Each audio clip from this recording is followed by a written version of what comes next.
Last આપણે discussion કરતા હતા ડ્રિફ્ટ વેગ. ડ્રિફ્ટ વેગની વ્યાખ્યા આપેલી હતી, એક ખાલી વ્યાખ્યા રિપીટ કરીએ. જ્યારે આપણે કહેતા હતા કે બાહ્ય વિદ્યુત ક્ષેત્ર હોય ત્યારે બાહ્ય વિદ્યુત ક્ષેત્રની હાજરીમાં ઇલેક્ટ્રોને ઘસડાઈને કરેલું સ્થાનાંતર. જ્યારે વાહકની વાત કરતા હતા, માની લો કે આપણા વાહકની અંદર ધન આયનો નિશ્ચિત અંતર રાખીને ગોઠવાયેલા હતા. વચ્ચેના અવકાશમાં ઇલેક્ટ્રોન અસ્તવ્યસ્ત ગતિ કરતા હતા અને જ્યારે અસ્તવ્યસ્ત ગતિ કરતા ત્યારે પ્રારંભમાં આપણે આવું કીધું હતું કે ભાઈ બાહ્ય વિદ્યુત ક્ષેત્રની ગેરહાજરીમાં આમાં કોઈ ઇલેક્ટ્રોન છે, કોઈ આડછેદ વિચારો તો કોઈ આડછેદમાંથી સરેરાશ રીતે પસાર થતા ઇલેક્ટ્રોનની સંખ્યા શૂન્ય હોય. બીજી રીતે આપણે આમ કીધું કે અહીંયા કોઈ ઇલેક્ટ્રોનનો વેગ આમ હોય, બીજા ઇલેક્ટ્રોનનો વેગ આમ હોય, ત્રીજા ઇલેક્ટ્રોનનો વેગ આમ, બધા વેગોનો પરિણામી વેગ અથવા સરેરાશ વેગ છે કેટલો થાય? 0. બાહ્ય વિદ્યુત ક્ષેત્રની ગેરહાજરી. પણ હવે જો બાહ્ય વિદ્યુત ક્ષેત્ર હાજર હોય તો શું થાય? તો આપણે એવું કીધું હતું કે ભાઈ વિદ્યુત ક્ષેત્ર કેમનું લાગુ પાડેલું છે? પણ વિદ્યુત ક્ષેત્ર આમ લાગુ પાડેલું હશે તો કઈ ઇલેક્ટ્રોનનું આમ સ્થાનાંતર થશે, અસરકારક એવું આમ સ્થાનાંતર થશે. અને જો વિદ્યુત ક્ષેત્ર છે આ દિશામાં લાગુ પાડેલું છે તો ઇલેક્ટ્રોનનું અસરકારક સ્થાનાંતર આ દિશામાં થશે.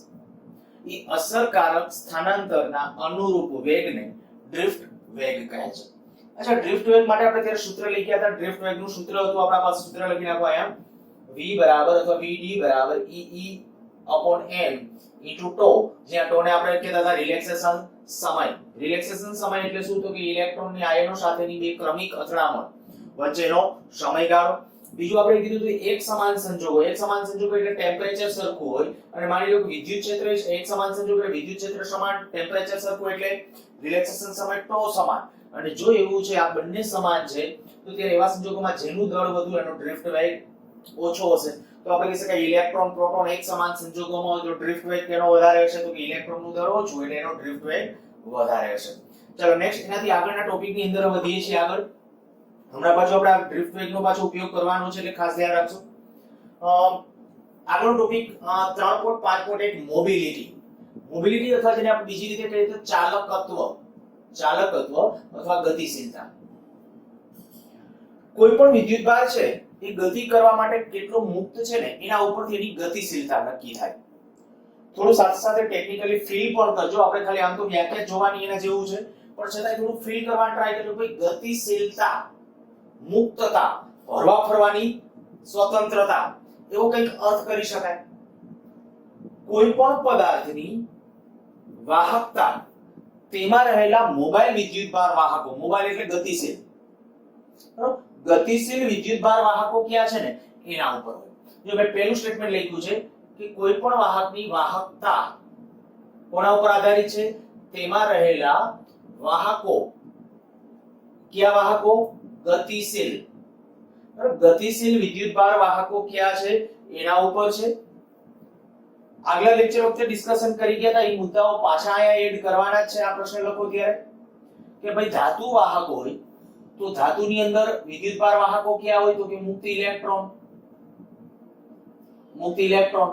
જો આપણે કીધું કોઈ પણ વાહકની વાહકતા કોને આભારી છે? તેમાં રહેલા ગતિશીલ વિદ્યુતભાર વાહકો. તો આમાં આપણે કઈ ધાતુમાં કોણ ગતિશીલ વાહકો? મુક્ત ઇલેક્ટ્રોન. પછી આયનીકરણ પામેલ વાયુ, હું અહીંયા ખાલી લખું છું વાયુ, પણ આયનીકરણ પામેલ વાયુ, બરાબર. એ આયનીકરણ પામેલ વાયુ હોય તો એની અંદર કોણ? તો કે ધન આયન અને ઇલેક્ટ્રોન. પછી આપણે કીધું હતું વિદ્યુત દ્રાવણ, ઇલેક્ટ્રોલાઇટ, તો ધન અને ઋણ આયનો, ધન અને ઋણ આયનો. અને એક લખ્યું હતું આપણે સેમીકન્ડક્ટર. તો એ સેમીકન્ડક્ટર એની અંદર કોણ આવશે? તો કે ઇલેક્ટ્રોન અને હોલ.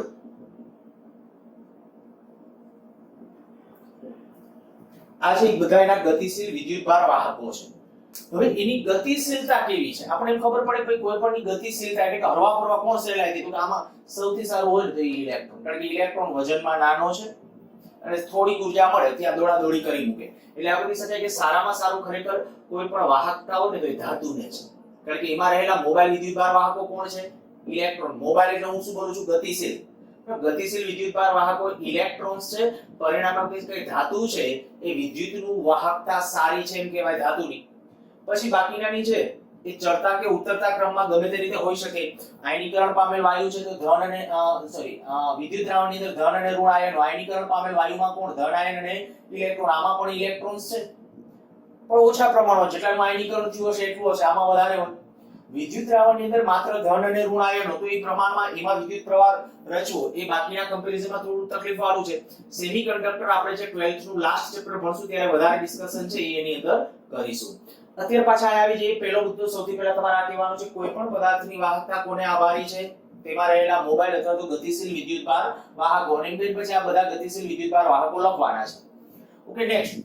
જ્યારે આપણે કહી શકીએ કે વ્યાખ્યા મોબિલિટી અથવા ચાલકત્વની વ્યાખ્યા, તો વ્યાખ્યા આ મોબિલિટીની સંજ્ઞા મ્યુ એકમ ક્ષેત્ર દીઠ એટલે વિદ્યુત ક્ષેત્ર દીઠ ડ્રિફ્ટ વેગને, કેનો ડ્રિફ્ટ વેગ? તો વાહકનો, વિદ્યુતભાર વાહકનો. બરાબર, વિદ્યુતભાર વાહક કોણ છે? ઇલેક્ટ્રોન હોય તો ઇલેક્ટ્રોનનો. એકમ ક્ષેત્ર દીઠ ડ્રિફ્ટ વેગ, હું બોલું છું એકમ વિદ્યુત ક્ષેત્ર દીઠ ડ્રિફ્ટ વેગને વિદ્યુતભાર વાહકની મોબિલિટી કહે છે. તો એ આપણે મોબિલિટીની ખાસ વ્યાખ્યા. જો અહીંયા આપણે કરીએ VD, હમણાં આપણે સૂત્ર લખ્યું હતું ડ્રિફ્ટ વેગનું સૂત્ર, તો ડ્રિફ્ટ વેગનું સૂત્ર શું હતું? E/m * τ. તો E/m આ કિંમત ટૂંકમાં અહીંયા મૂકી દઈએ. આ કિંમત જે આ VD ની જગ્યાએ મૂકી દેશો તો આ E અને આ E કેન્સલ થઈ જાય, બાકી વચ્ચે E/m. તો આ થઈ ગયું મોબિલિટી માટેનું સૂત્ર. તો μ બરાબર E/m. આપણે જો કે વધુ કામનું સમીકરણ આ છે. વ્યાખ્યા આ રીતે આમ યાદ રાખશું, એકમ ક્ષેત્ર દીઠ ડ્રિફ્ટ વેગને વિદ્યુતભાર વાહકની મોબિલિટી કહે છે. અચ્છા, નેક્સ્ટ જે આના ઉપરથી પ્રશ્ન પૂછાયેલા છે એની અંદર, તો ખાસ તો એનું કહું કે એકમ, મેં એના 3-4 એકમો લખ્યા કારણ કે ગુજકેટની અંદર ઓલરેડી 2 વખત ક્વેશ્ચન પૂછી નાખ્યો છે કે નીચેનામાંથી મોબિલિટીનો કયો એકમ નથી.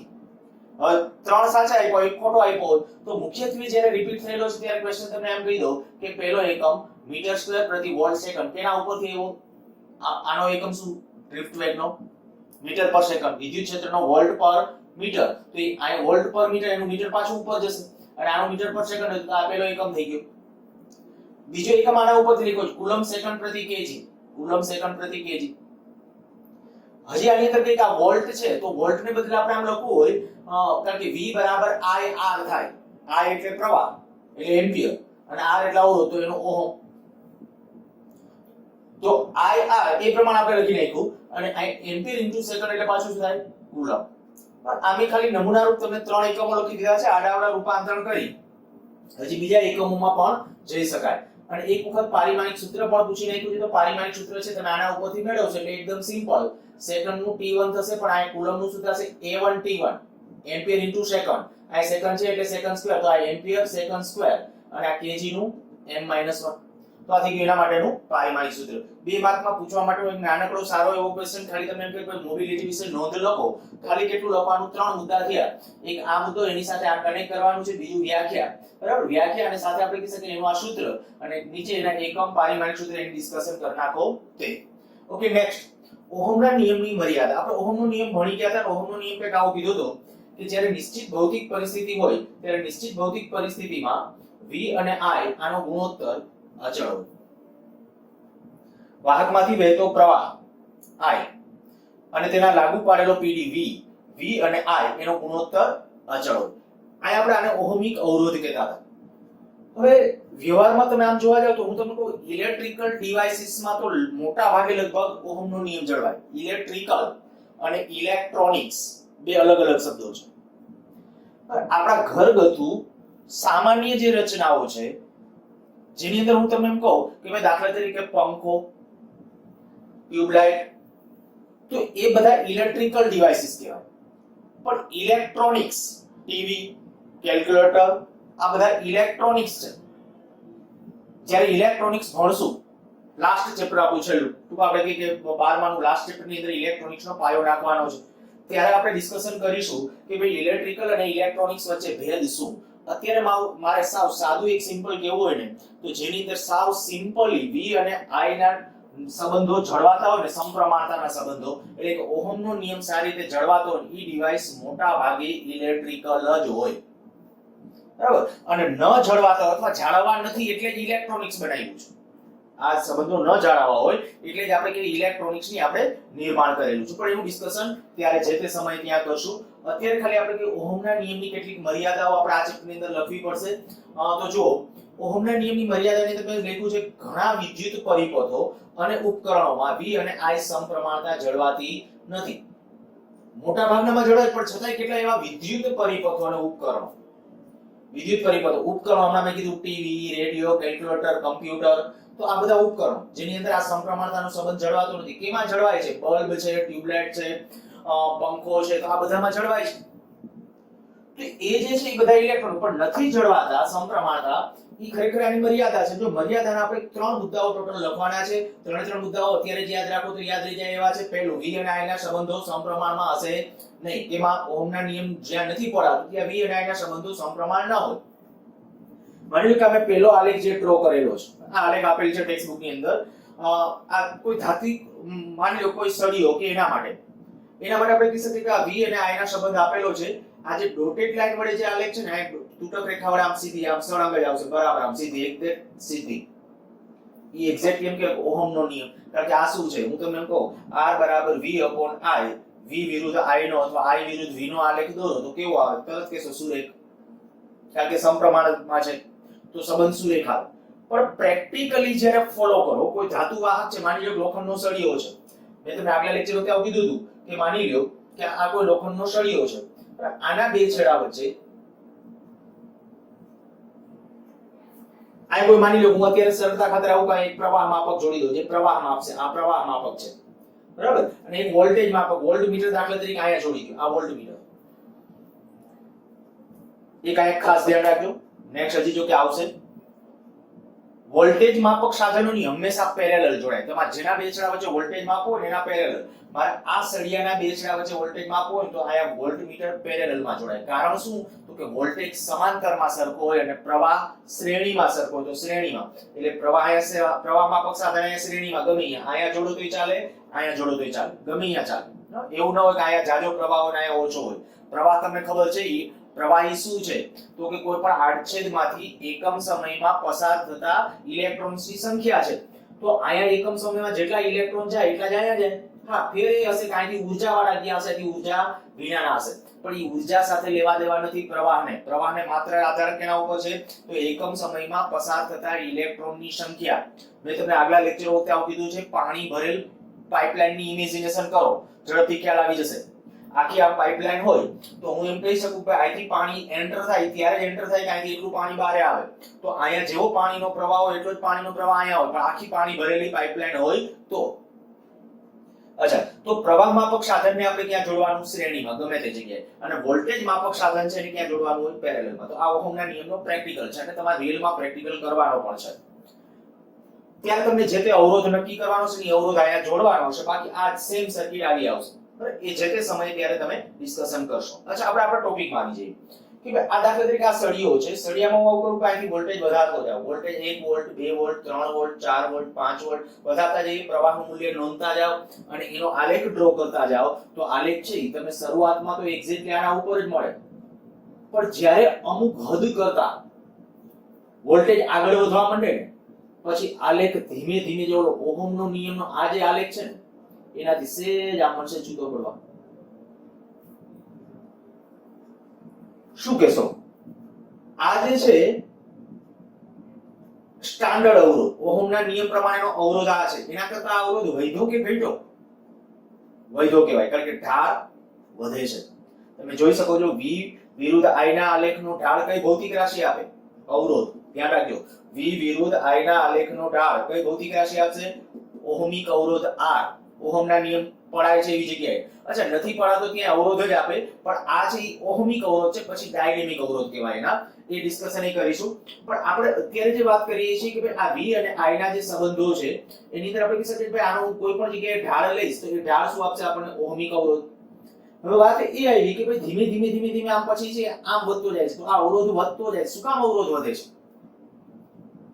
અવરોધ શું કામ વધે છે? તો કે જ્યારે આપણે પ્રવાહ વધતો જશે ને અમુક હદ કરતા એટલે આ ઉપકરણ બનશે ગરમ થવા, અને ગરમ થાય એટલે ટેમ્પરેચર વધે, તાપમાન વધે એટલે અવરોધ વધે, અને એને પરિણામ કહી શકે આલેખ ધીમે ધીમે માટે ઉપર જવા. તો હવે અહીંયા ઓહમનો નિયમ જળવાતો નથી. એટલે ધાતુ વાહકોમાં પણ પેલું આપણે કીધું કે ભાઈ V અને I ના સંબંધો સમપ્રમાણમાં રહે નહીં. ક્યારે ન રહે? અમુક હદ ટપી જાય એટલે.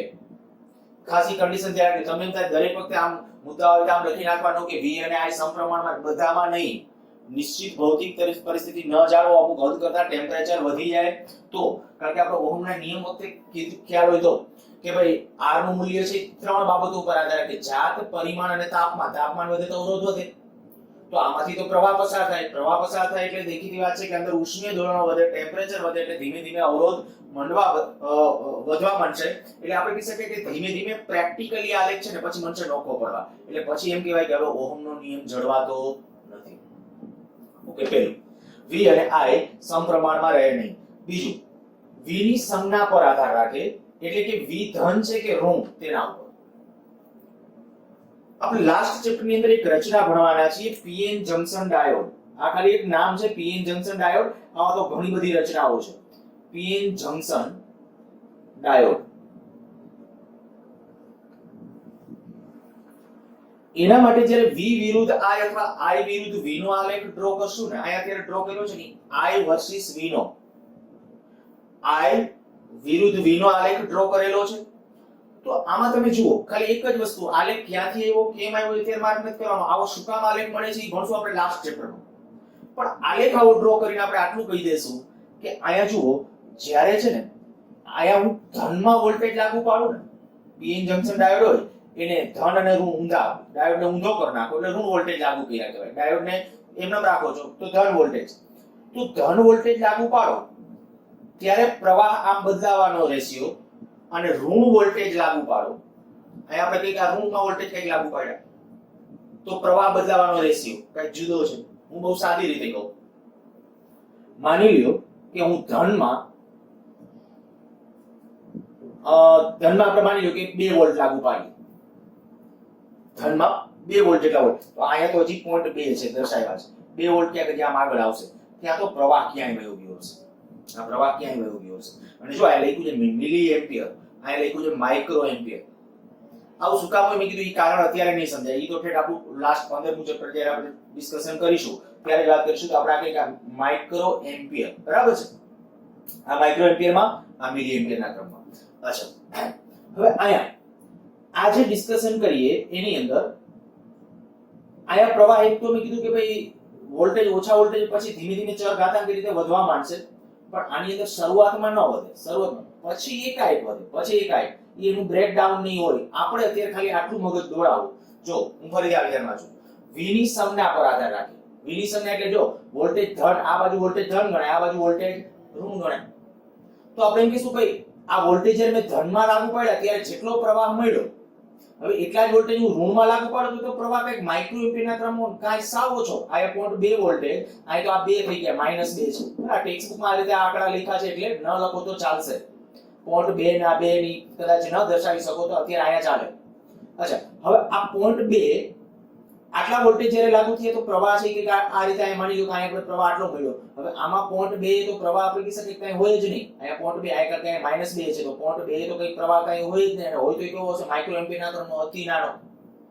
તો આપણે જો કહેવાનો આધાર છે કે V ની સંજ્ઞા પર આનો I નો આધાર છે. V ધન છે કે ઋણ એના પ્રમાણમાં. એટલે આ આપણે ખાસ બીજો મુદ્દો હું એકવાર ફરીથી બોલી જાઉં છું કે ભાઈ V ની સંજ્ઞા ઉપર આધાર રાખે છે કોણ? પ્રવાહ. એટલે કે V ના એક જ મૂલ્ય માટે પણ કેવું, એક બાજુ ધન અને બીજી બાજુ ઋણ. તો જ્યારે આપણે કહીએ કે ભાઈ V ધન લાગુ કરેલું છે કે ઋણ, એને અનુરૂપ પ્રવાહની એક કરતા વધારે કિંમતો મળે. આ એક ત્રીજો મુદ્દો, V અને I નો સંબંધ અનન્ય ન હોય, એકના એક ન હોય. એક બીજી એક રચના છે ગેલિયમ આર્સેનાઇડ જેવા સેમીકન્ડક્ટર માટે મેં આ લખ્યું છે. ગેલિયમ આર્સેનાઇડ જેવા સેમીકન્ડક્ટર, આ છે ને સોલાર સેલ નહીં, આ આપણે ભણવાના છીએ લાસ્ટ ચેપ્ટર ની અંદર, બરાબર. સેમીકન્ડક્ટર ડિવાઇસીસ કરીને આપણું જે ચેપ્ટર, તો એની અંદર સોલાર સેલ ને એમાં બધામાં ગેલિયમ આર્સેનાઇડ વપરાય. આપણે અત્યારે જે સોલાર પેનલ નાખવામાં આવે છે તો એની અંદર આ ગેલિયમ આર્સેનાઇડ હોય. તો એના બધામાં જ્યારે આપણે કહીએ કે વિદ્યુત પ્રવાહ વર્સિસ વોલ્ટેજ નો આલેખ ડ્રો કરો ને તો એ આલેખ કંઈક આવો મળે. તો આમાં તમે સ્પેશિયલી આવું નોંધ લઈ શકો છો. અચ્છા, અહીંયા ખાલી આવું લખ્યું છે એટલે ઋણ અવરોધ ધરાવતો વિસ્તાર દેખીતું છે કે અહીંયા તમે ઢાળ લ્યો, ઢાળ કેમ આવે, આમ આવશે, સ્પર્શક આમ મળે, તો આપણે કહી શકીએ કે અહીંયા ખરેખર ઋણ મળશે, અહીંયા ઢાળ પોઝિટિવ થશે. હા, અહીંયા ધ્યાન રાખજો I વર્સિસ V નો આલેખ છે, I વર્સિસ V નો આલેખ. તો તો એનો ઢાળ શું આપે? અવરોધનું વ્યસ્ત. આયા v વિરુદ્ધ આનો આલેખ હતો.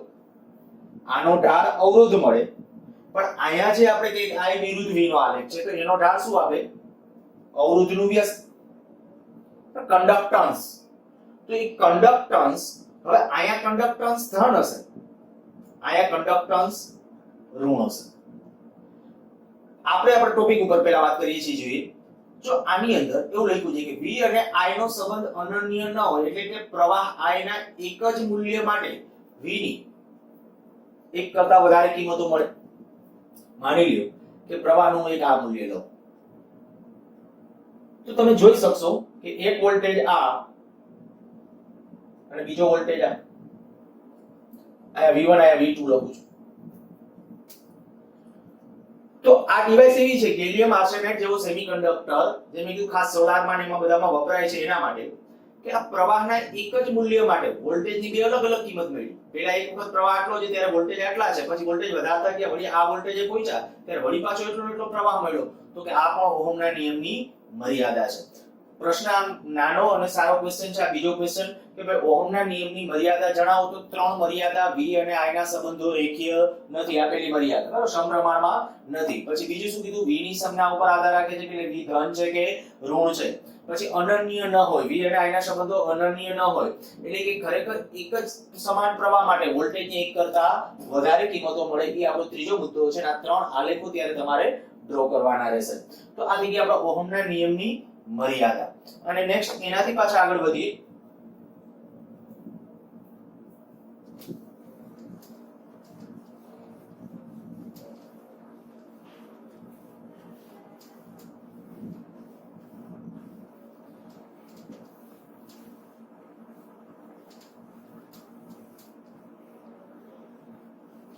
આ બધું ખાસ વાંચીને યાદ રાખવાના ટોપિકો છે બધા, એટલે જેટલું પુનરાવર્તન કરશો એટલું ઝડપથી યાદ રહેશે. નેક્સ્ટ અત્યારે હવે વાત કરું છું જુદા જુદા વાહકોની અવરોધકતા. 3.7 ટોપિક નંબર જુદા જુદા વાહકો ની અવરોધકતા. Topic number 3.7. જુદા જુદા વાહકો એટલે ખાલી ધાતુ વાહકો એવો અર્થ નહીં કરવાનો. અર્ધવાહકો હોઈ શકે, સુવાહકો હોઈ શકે, બરાબર, કે સુપર કંડક્ટર હોઈ શકે, કોઈ પણ હોઈ શકે. સુપર કંડક્ટર એટલે અતિ સમવાહક, સૌથી વધુમાં વધુ વાહક. પછી આપણા ધાતુ વાહકો આવે, પછી અર્ધવાહકો આવે, આ બધા એનું આપણે ડિસ્કશન કરવું એટલે ખાલી એની અવરોધકતા પૂરતી વાત છે. અને પછી આપણે બહુ રસપ્રદ ટોપિકની અંદર એનાથી જ આગળ વધીએ છીએ. તો સૌથી પહેલા તો આ કહીએ કે ભાઈ જે જુદા જુદા દાખલા તરીકે ધાતુ વાહકો છે, તો ધાતુ વાહકો માટે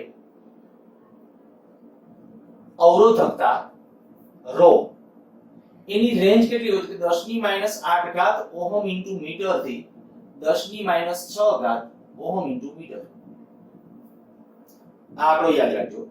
ઓહમ ઇન્ટુ મીટર માં લખ્યું, પછી સેન્ટીમીટર માં ટ્રાન્સફર કરવું હોય તો હજી 10⁻6 થઈ જશે, કારણ કે મીટર એટલે 100 સેન્ટીમીટર, 10⁻6 એટલે 10⁻4 પૂછી શકે આવું ખાલી જગ્યામાં, એમાં તો એ ધ્યાન રાખવું. ધાતુ વાહકો માટે પણ રબર, પ્લાસ્ટિક જેવા અવાહકો, આવા અવાહકો માટે આના કરતા આ જે અવરોધકતા છે એના કરતા 10⁻18 ગણી જેટલી વધુ કે તેથી વધુ. તો ઇનડાયરેક્ટલી કદાચ તમને રેન્જ પૂછે તો તમે શું કરી શકો? આને 10⁻18 વડે ગુણો, 10⁻18 વડે, તો 10⁻10 ઓહમ ઇન્ટુ મીટર થી 10 આને 10⁻18 વડે ગુણો તો 10⁻12 ઓહમ ઇન્ટુ મીટર. જો આ બધા અવાહકો, મોટા ભાગે જે અવાહકો આવશે, રબર, પ્લાસ્ટિક, લાકડું કે આવા કોઈ પણ, તો એની અવરોધકતા આ ક્રમની હોય, 10⁻10 ઓહમ ઇન્ટુ મીટર થી 10⁻12 ઓહમ ઇન્ટુ મીટર. એટલે હવે એનો ઇનડાયરેક્ટલી અર્થ તમે સમજી શકો. અવરોધકતાનો અર્થ તમને ખ્યાલ છે. અવરોધકતા એટલે ખરેખર આપણા માટે જ્યારે કહેતા હતા R બરાબર, સૂત્ર પહેલા હતું R બરાબર ρ L upon A, તો આના ઉપરથી મારે કહું ρ ને સૂત્રનો કરતા R A upon L આવું થાય.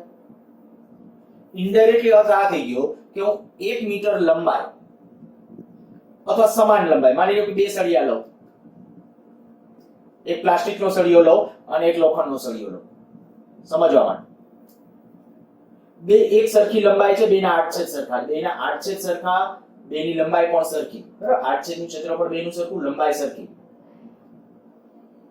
તો એની અવરોધકતા આની આવા ક્રમની છે કે ની આ માની લો કે આ લોખંડનો સળિયો છે, તો લોખંડ ધાત્વિય વાહક કહેવાય, એની અવરોધકતા છે 10⁻8 ઓહમ × મીટર થી આ, અને આની અવરોધકતા આ ક્રમની છે, તો તમે સમજી શકો ભાઈ અવરોધ કેનો કેટલા ગણો થશે, તો આના કરતા આનો અવરોધ એક સમાન પરિમાણ હોય તો, એક સમાન પરિમાણ હોય તો આપણે આ ખાલી એમસીક્યુ માટે છે એ વસ્તુ એક કન્સિડર કરશું.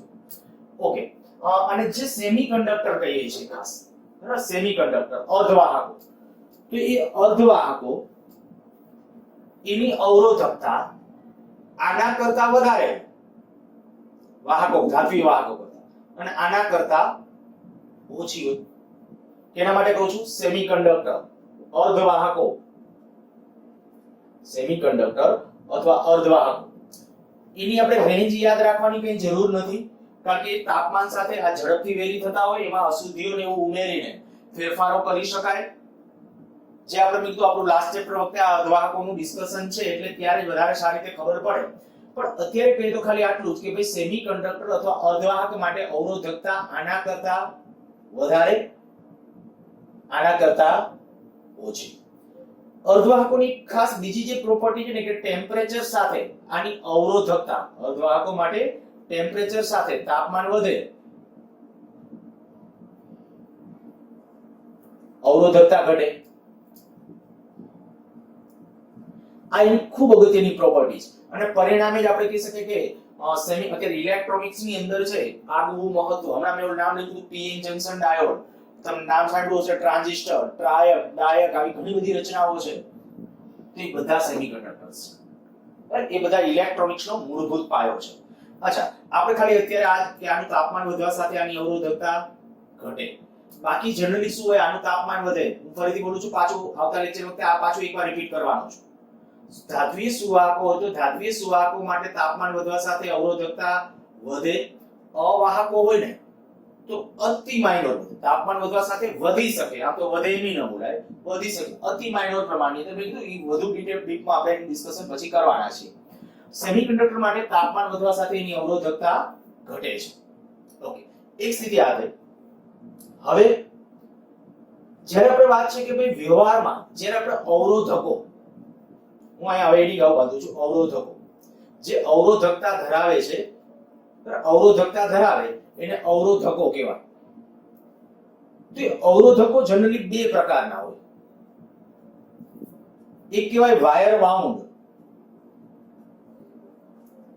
વાયર વાઉન્ડ અવરોધ, અને બીજો છે કાર્બન અવરોધ.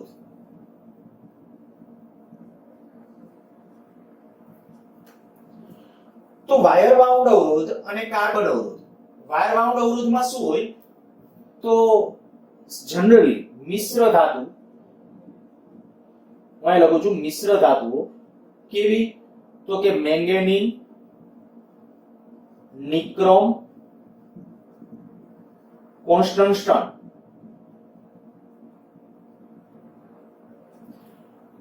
મેંગેનીન, નિક્રોમ, કોન્સ્ટન્ટન. મેંગેનીન એ મેંગેનીઝ,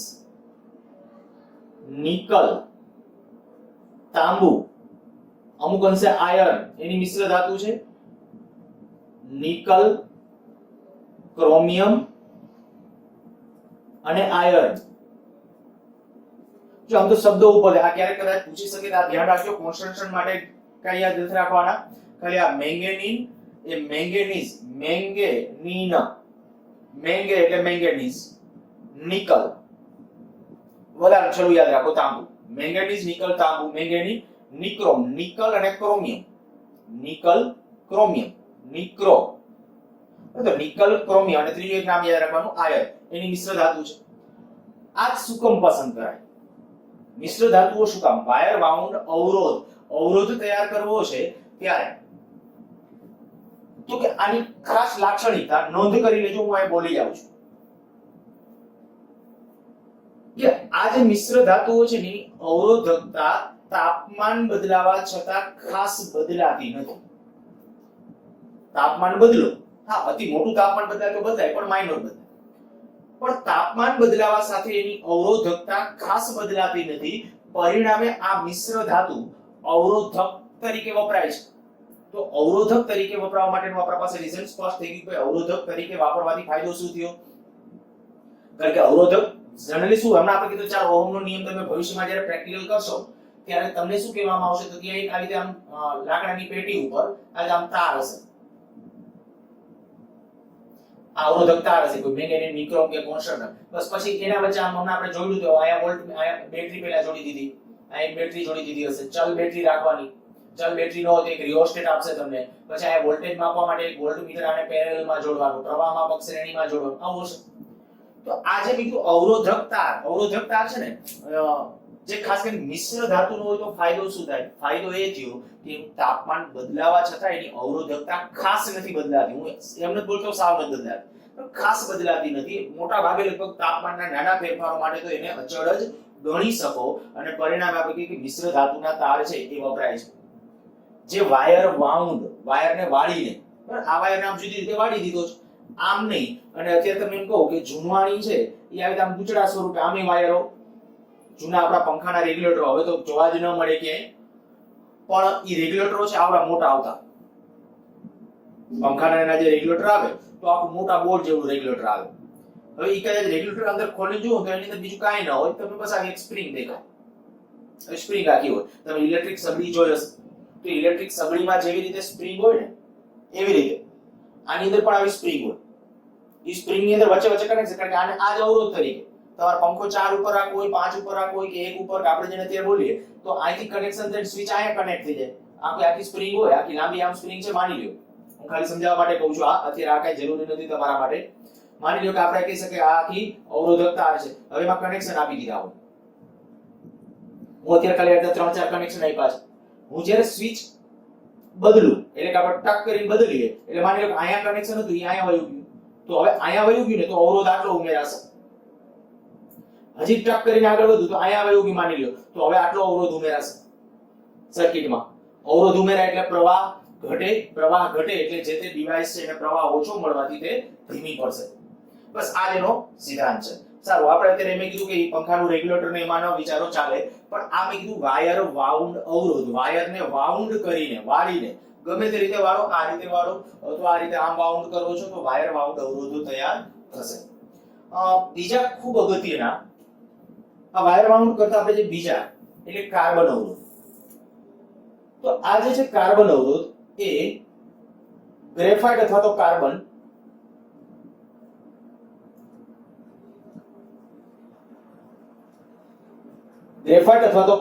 અને રેઝિન આ અવાહક છે. આનું બેનું યોગ્ય પ્રમાણમાં મિશ્રણ તૈયાર કરવામાં આવે.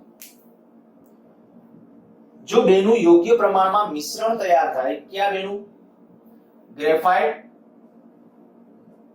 જે વાહક છે, રેઝિન અવાહક છે, એનું યોગ્ય પ્રમાણમાં મિશ્રણ તૈયાર થાય ત્યારે કાર્બન અવરોધકો તૈયાર થશે. કાર્બન અવરોધ સાઈઝમાં અતિ નાના, ચોખાના દાણા જેવડા. હમણાં જો પડેલો એકાદો બતાવું તમને કાર્બન અવરોધ, પણ એક કાર્બન અવરોધ એકદમ નાના, કિંમતમાં સસ્તા, ખૂબ સસ્તા, ખાલી ચોખાના દાણા જેવડા હોય, અને મેં કીધું કિંમતમાં ખૂબ સસ્તા. સસ્તા એટલે તમે કદાચ આપણે કે બલ્કમાં લેવા જાવ તો 50 પૈસાનો એક કાર્બન અવરોધ મળે, એટલા બધા સસ્તા. એને પરિણામે અત્યારે વ્યવહારમાં ઇલેક્ટ્રોનિક સર્કિટોની અંદર અને પરિપથોની અંદર મોટા ભાગે કાર્બન અવરોધ છે એ વધારે પ્રમાણમાં વપરાય છે. આ જે કાર્બન અવરોધ હોય ને એના ઉપર પટ્ટા ડ્રો કરેલા હોય, જુદા જુદા રંગના પટ્ટા. એ જે જુદા જુદા રંગના પટ્ટા છે એના આધારે તમારે નક્કી કરવાનું હોય કે એનું મૂલ્ય કેટલું છે. અને હવે આપણે મૂલ્ય નક્કી કરતા શીખવું છે. એ મૂલ્ય નક્કી કરતા શીખીએ એની પહેલા આમાં કઈ લખવાનું બાકી હોય તો જોઈ લો અને લખી નાખો આટલું. નેક્સ્ટ હું કાર્બન અવરોધ હોય તો જોઈ લઉં છું, બતાવું.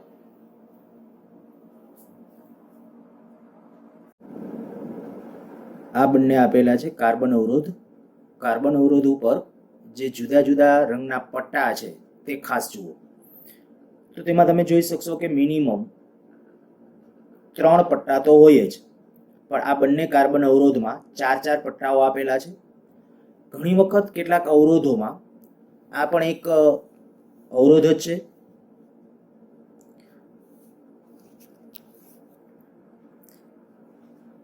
પણ એ અવરોધ છે એને સીલ્ડ કરેલો છે ઉપરથી, એટલે એ ખૂબ મોટો દેખાય છે અને એની ઉપર વર્ણ સંકેત નથી. હવે જ્યારે હાઈ વોલ્ટેજ ડેફિનેશનમાં એને વાપરવાનો હોય ત્યારે એ વખતે જનરલી એનો ઉપયોગ થતો હોય છે. આપણે અત્યારે જેની વાત કરવા જઈએ છીએ કાર્બન અવરોધ, એ આપણા આ છે બંને. આ બંને જે કાર્બન અવરોધ છે એ કાર્બન જેના ઉપર વર્ણ સંકેત છે, અને હવે એના ઉપરથી આપણે નક્કી કરીએ આ કાર્બન અવરોધનું મૂલ્ય. આ બંનેની સાઇઝ છે એ ચોખાના દાણા જેવડી છે, પણ આ તો ખૂબ નજીકથી તમને બતાવેલા છે એટલે વિવર્ધિત દેખાય છે.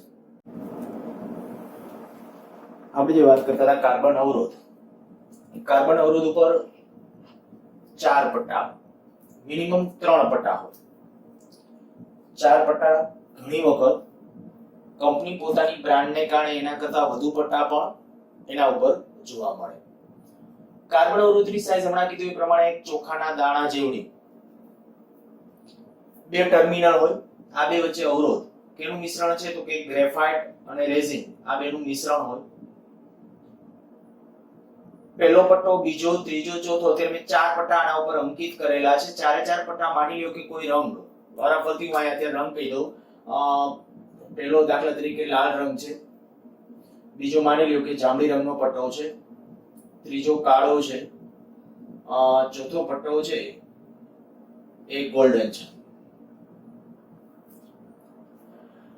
હવે આજે એના ઉપર આ કલર કોડિંગ કરેલું છે કહેવાય, એના આધારે કાર્બન અવરોધનું આપણે મૂલ્ય નક્કી કરતા શીખવું પડે. કાર્બન અવરોધનું મૂલ્ય કેટલું છે, તો આ 4 પટ્ટાના આધારે મારે મૂલ્ય નક્કી કરવું છે. પણ એ મૂલ્ય નક્કી કરવા માટે પહેલા તમારે આ યાદ રાખવું પડશે. આ વર્ણ સંકેત છે એના જુદા જુદા જે રંગો છે એટલે સિક્વન્સમાં આ રીતે આપણે આમ યાદ રાખવાના છે. યાદ રાખવા માટે આવી રીતે આમ કરી શકો. B B Roy goes to Bombay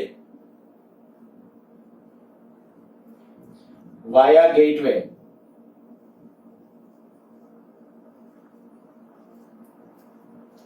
BB Roy goes to Bombay via Gateway. માની લ્યો કે આ બીબી રોય નામની કોઈ લેડી છે, goes to Bombay via Gateway. આ બધા જે અંડરલાઈન કર્યા છે એનાનું એક એક શબ્દ લ્યો. પહેલો બી બ્લેક, બીજો બ્રાઉન, ત્રીજો red, orange, yellow, green, blue, violet, grey, white. એનાથી આગળ આવશે હજી ગોલ્ડન, સિલ્વર અને નો કલર.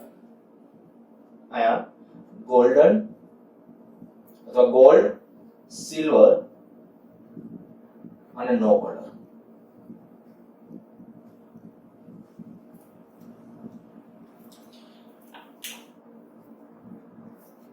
આ જે વર્ણ સંકેત પેલા સિક્વન્સમાં આપણે યાદ રાખવાનો છે. તો આવું એક મેં કીધું એક આ યાદ રાખી લો.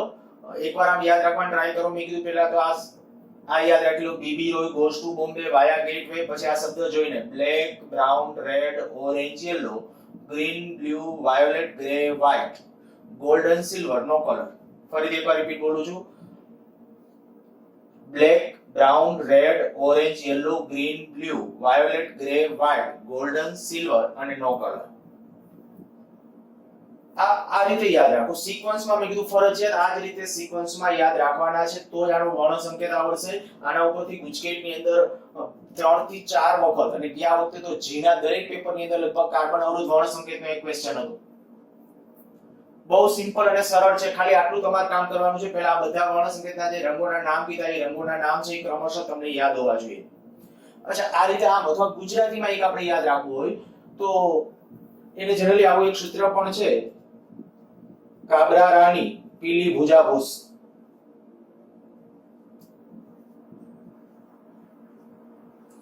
કાબરા રાની પીલી ભુજા ભૂસ. યાદ રાખવામાં થોડું વિચિત્ર છે, પણ યાદ રહી જાય એટલે બધા. આ કાબરા આ કાળો બ્રાઉન,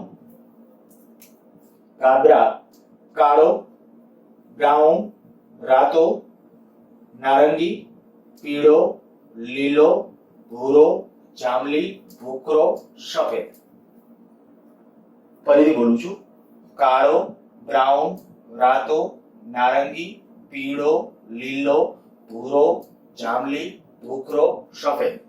આટલા સિક્વન્સમાં આપણે યાદ રાખવાના છે ને આટલા સિક્વન્સમાં યાદ રહે એટલે દરેકે દરેક બાળકને આમાં વર્ણ સંકેત ઉપરથી એનું મૂલ્ય નક્કી કરતા આવડે. તો પેલા સિક્વન્સમાં પેલા મેં કીધું જ્યાં સુધી યાદ ન રહે ત્યાં સુધી આ રિપીટ કર્યા રાખો મનમાં. સૂત્રને આપણે ધ્યાનમાં રાખીને એના ઉપરથી રિપીટ કરો એટલે યાદ રહી જશે. હવે ઈ યાદ રહી જાય પછી હવે કેમ મૂલ્ય નક્કી કરવું એ આપણે શીખવું છે. તો અહીંયા છે હું આ રીતે આમ લખું છું. પ્રથમ અને બીજો પટ્ટો જે છે અહીંયા ત્યારે 0 થી શરૂ કરું. 0 1 2 3 4 5 6 7 8 9. એવી રીતે ત્રીજા પટ્ટા માટે એમ લખું છું 10 ની 0 ઘાત એટલે 1 થાય, 10 ની 1 ઘાત, 10 ની 2 ઘાત, 10 ની 3 ઘાત, 10 ની 4 ઘાત, 10 ની 5 ઘાત, 10 ની 6 ઘાત, 10 ની 7 ઘાત, 10 ની 8 ઘાત, 10 ની 9 ઘાત, 10 ની -1 ઘાત, 10 ની -2 ઘાત.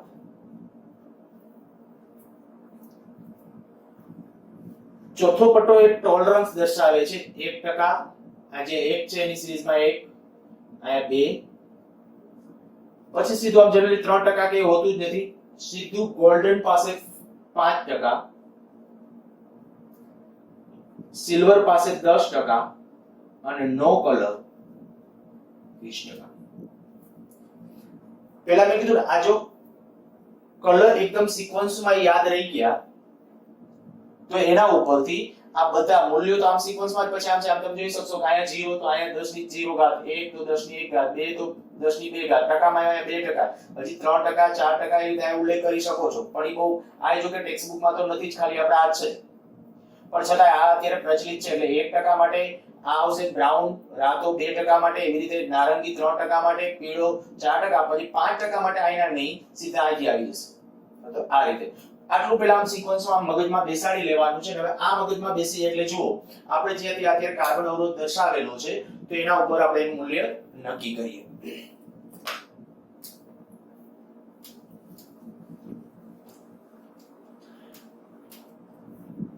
કેવી રીતે મૂલ્ય નક્કી કરવાનું છે તો સૌથી પહેલા જુઓ તો અહીંયા પહેલો પટ્ટો છે એ લાલ રંગ એટલે કે રાતો રંગ. તો રાતા રંગ માટે જુઓ પહેલા અને બીજા પટ્ટા માટે છે ને આંકડો આ કોલમમાંથી મેં લખ્યું છે પહેલો અને બીજો પટ્ટો. તો અહીંયાથી આંકડો પસંદ કરવાનો આ કોલમમાંથી. ત્રીજા પટ્ટા માટે અહીંથી લેવાનું, ચોથા પટ્ટા માટે અહીંથી લેવાનું છે. તો જ્યારે પહેલો પટ્ટો આપણે કીધું છે આમાં રાતા રંગનો, તો રાતા રંગ માટે કેટલા છે 2. તો પહેલા જ લખી નાખશું 2. બીજો પટ્ટો કયો છે જાંબલી રંગ. તો જાંબલી રંગ માટે અહીંથી જ લેવાનું, જાંબલી રંગ માટે 7. તો પહેલા તો બે પટ્ટા ઉપરથી આવી દ્વિઅંકી સંખ્યા તૈયાર કરવી. દ્વિઅંકી સંખ્યા એની અંદર આ પ્રથમ પટ્ટો એ દ્વિઅંકી સંખ્યાનો દશકનો અંક સૂચવે છે, જ્યારે બીજો પટ્ટો એ દ્વિઅંકી સંખ્યાનો એકમનો અંક સૂચવે છે. ત્રીજો પટ્ટો આ દ્વિઅંકી સંખ્યાને 10 ની કેટલી ઘાત વડે ગુણવાનું છે એનું સૂચન કરે છે. ફરીથી બોલું છું, ત્રીજો પટ્ટો આ દ્વિઅંકી સંખ્યાને 10 ની કેટલી ઘાત વડે ગુણવાનું છે એનું સૂચન કરે છે. ત્રીજો પટ્ટો છે કાળો. તો આ આપણે કહી શકીએ કે ત્રીજા પટ્ટા માટે કેટલો હશે 10 ની 0 ઘાત. 10 ની 0 ઘાત એટલે 1. અને ચોથો પટ્ટો એ સહનશીલતા અથવા ટોલરન્સ બોલાય. સહનશીલતા અથવા ટોલરન્સ એનું સૂચન કરે છે. ઈ કેવી રીતે દર્શાવશું તો કે પ્લસ માઈનસ. હવે ગોલ્ડન, તો ગોલ્ડન એટલે 5%. અહીંયા જુઓ તો ગોલ્ડન માટે 5% છે તો આ 5%. આનો તો આ 10 ની 0 ઘાત એટલે કેટલું 1. તો આવું થયું 27 પ્લસ માઈનસ 5%. આ કાર્બન અવરોધનું મૂલ્ય છે એ આટલા ઓહમ થઈ ગયું. કેટલા ઓહમ 27 ઓહમ. પણ બાય ડિફોલ્ટ કંઈક મર્યાદા, નાની મર્યાદાઓ જેમ કે ભાઈ ટેમ્પરેચર કે બીજા કોઈ નાના વેરીએશન, ટેકનિકલ મિસ્ટેક ને કારણે કંઈક અમુક અવરોધની અંદર પ્લસ માઈનસ હોઈ શકે. એટલે સ્પેસિફિકેશન આપતી વખતે એમણે લખવું પડે કે ભાઈ કાર્બન અવરોધની અંદર છે 5% કે 10% કે 20% આવી ત્રુટિ હશે. જનરલી આ ત્રુટિઓ લખાય છે, આમાંની બહુ ઓછી પણ છતાંય તમે ક્યાંક સારી બુકોમાં જોવા જશો તો મેં કીધું એ પ્રમાણે 1 2 3% 4% આવો બધો ઉલ્લેખ કરેલો તમને જોવા મળશે. સીધું પછી 5% મેં કીધું ગોલ્ડન માટે, આ 10% એ સિલ્વર માટે, અને ન હોય એક કલર તો 20%. ફરીથી એકવાર આ રિપીટ કરી જાઉં છું. આ આવડે એટલે મેં કીધું હવે તમને ગમે ત્યારે મૂલ્ય નક્કી કરવું હોય તો આવડશે. પહેલો પટ્ટો અને બીજા પટ્ટાની મદદથી દ્વિઅંકી સંખ્યા તૈયાર કરવી. તો દ્વિઅંકી સંખ્યા માટે આપણે કીધું રાતા રંગ માટે 2 હતું તો 2 લખ્યા, જાંબલી રંગ માટે 7 હતું તો 7 લખ્યા, એટલે દ્વિઅંકી સંખ્યા તૈયાર થઈ 27.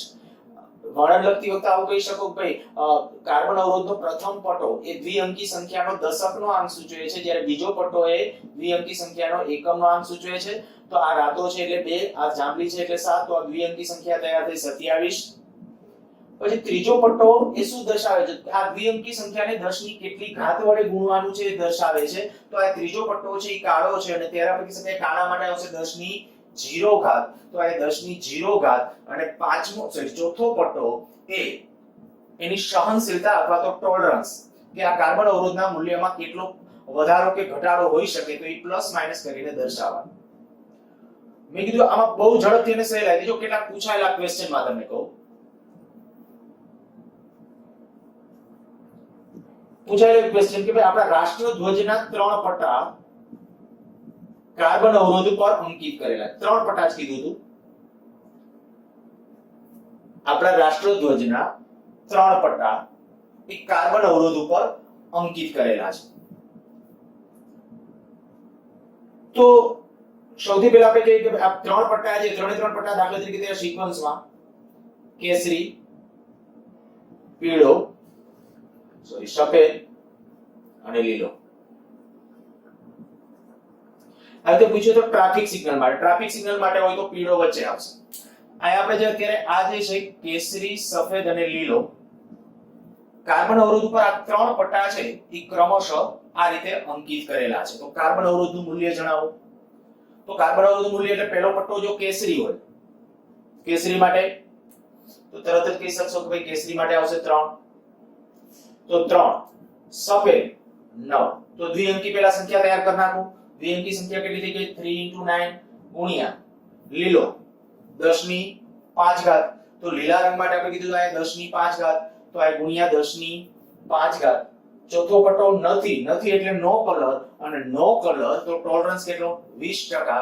એટલે જ્યારે આવો પટ્ટો નથી ત્યારે પ્લસ માઈનસ કરીને 20%. તો આ થઈ ગયું આપણા કાર્બન અવરોધનું મૂલ્ય.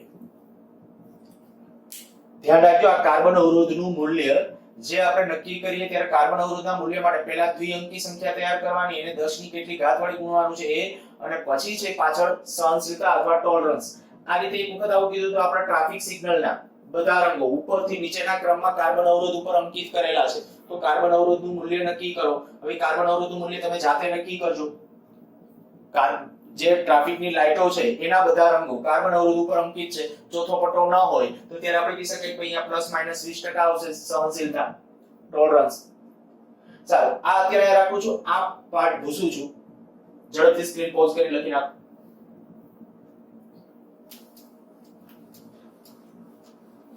આનાથી કદાચ હવે ઉલટું પૂછે. માની લો ક્યારેક કાર્બન અવરોધનું મૂલ્ય આપી દે. આપણે આવું કરીએ કે ભાઈ કાર્બન અવરોધનું મૂલ્ય 100 પ્લસ માઈનસ 5% આવું છે. માની લો કે 100 ઓહમ પ્લસ માઈનસ 5%. તો શું કરવું? હવે તમે એમ કે વર્ણ સંકેત નક્કી કરો. જો આનો વર્ણ સંકેત નક્કી કરવો હોય તો આ બીજી મેથડ. પેલું જે પટ્ટા આપ્યા હોય તો એના ઉપરથી મૂલ્ય નક્કી કરો. હવે મૂલ્ય આપું છું એના ઉપરથી વર્ણ સંકેત તૈયાર કરો. એટલે વર્ણ સંકેત માટે તો આપણે પેલા દ્વિઅંકી સંખ્યા, તો દ્વિઅંકી સંખ્યા એટલે 10 ગુણ્યા 10 ની 1 ઘાત પ્લસ માઈનસ 5%.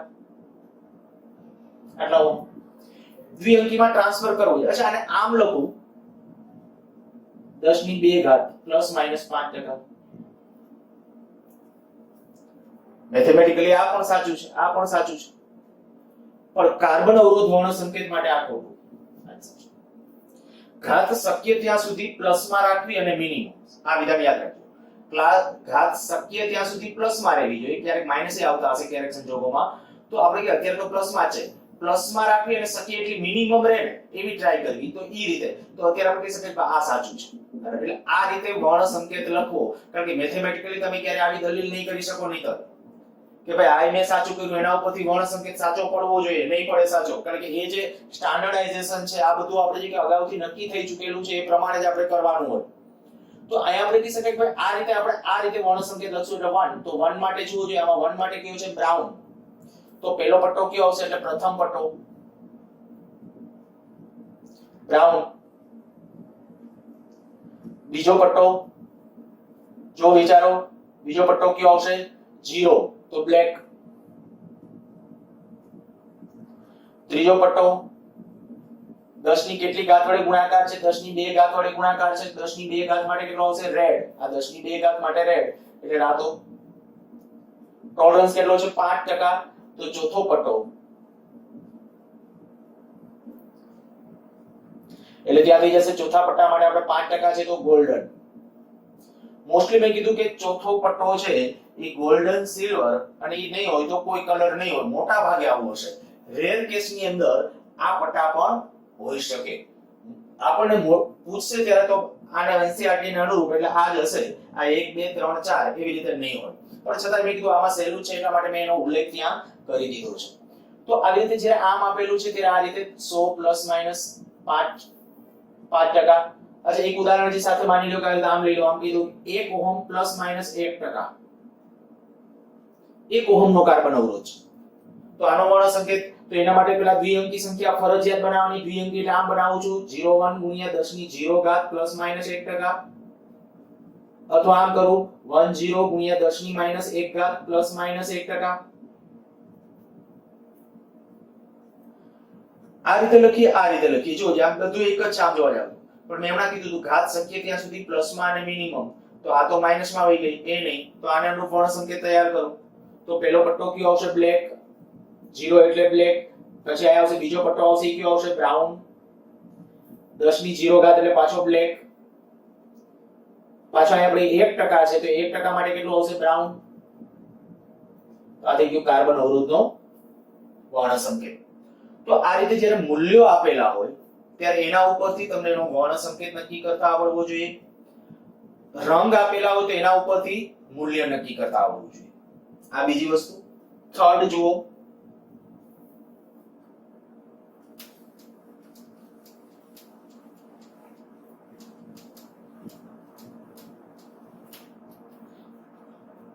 માની લો કે તમને આ રીતે આમ કહી દઈએ એક કાર્બન અવરોધ પર 3 લાલ રંગના પટ્ટા છે. તો તેનું લઘુત્તમ અને મહત્તમ મૂલ્ય કેટલું? કાર્બન અવરોધનું લઘુત્તમ અને મહત્તમ મૂલ્ય કેટલું? 3 લાલ રંગના પટ્ટા છે. હવે ત્રણે ત્રણ જો લાલ રંગના હોય તો પટ્ટા હોય તો પહેલો પટ્ટો અને બીજો પટ્ટો તો આમાં તો 22 બે આંકડાની સંખ્યા થઈ ગઈ 22 ગુણ્યા ત્રીજો પટ્ટો લાલ રંગનો તો 10 ની કેટલી ઘાત 2 ઘાત. ત્રીજો પટ્ટો એટલે આથી લેવાનો હોય એને ગુણાકારમાં લેવાનો. પછી ચોથો પટ્ટો નથી એટલે 20%. તો કાર્બન અવરોધનું મૂલ્ય થઈ ગયું.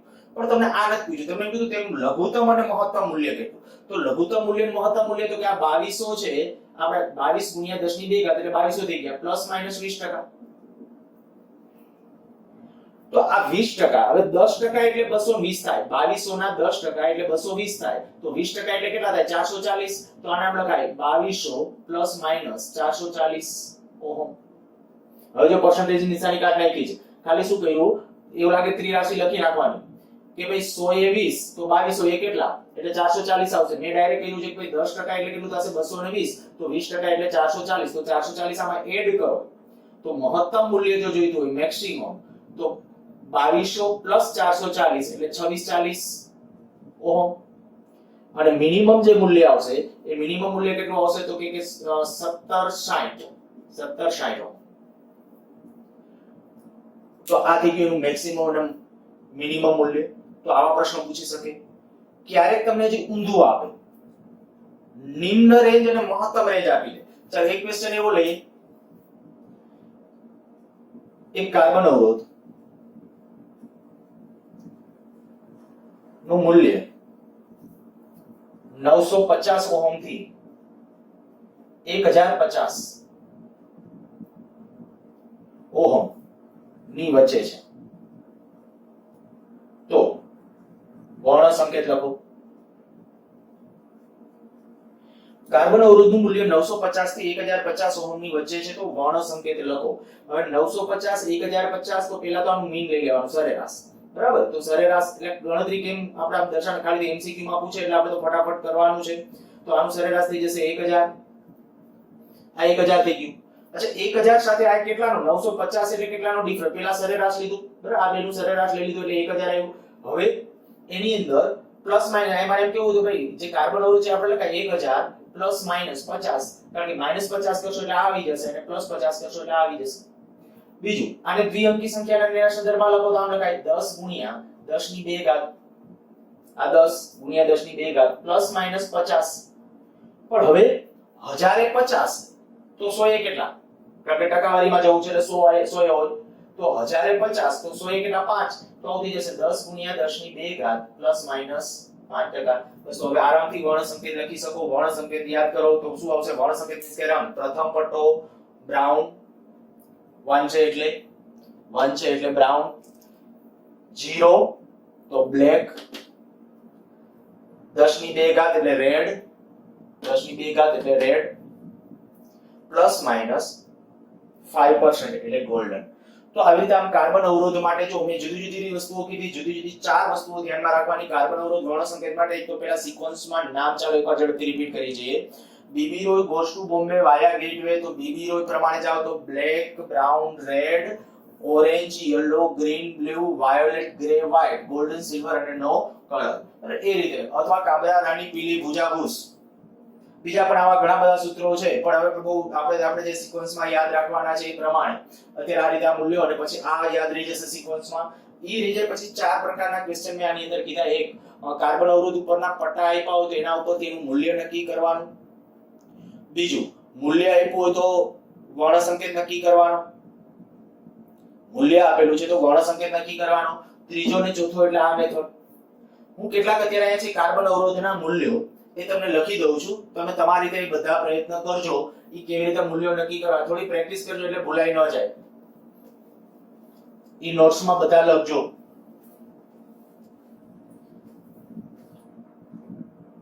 કાર્બન અવરોધ માટે આપણે કહીએ કે ભાઈ ક્વેશ્ચન આટલો, વર્ણ સંકેત લખો. નીચે આપેલ કાર્બન અવરોધ ના મૂલ્ય પરથી વર્ણ સંકેત લખો. આપણે વર્ણ સંકેત લખવાનો છે એટલે રંગો લખવાના છે. તો હું પહેલો અવરોધ આપું છું 10 પ્લસ માઈનસ 2%. બીજું 1000 પ્લસ માઈનસ 3%. ત્રીજું 10.7 kilo ohm plus minus 4%. Kilo છે એટલે 10 ની 3 ઘાત થઈ જશે, બરાબર, ઉમેરી દેવાનું. ચોથું 2 મેગા ઓહમ પ્લસ માઈનસ 5%. પાંચમું 25 કિલો ઓહમ પ્લસ માઈનસ 5%. છઠ્ઠું 1 ઓહમ પ્લસ માઈનસ 5%. ઓહમ ક્યારેક આયા લખાય, ક્યારેક બ્રેકેટ ની બહાર, પણ જનરલી આયા, બરાબર. બીજું ત્યાર પછી 3.7 કિલો ઓહમ પ્લસ માઈનસ 5%. તો આટલા કેટલાક મૂલ્યો છે એ નક્કી કરવાના છે. બાકી નેક્સ્ટ લેક્ચર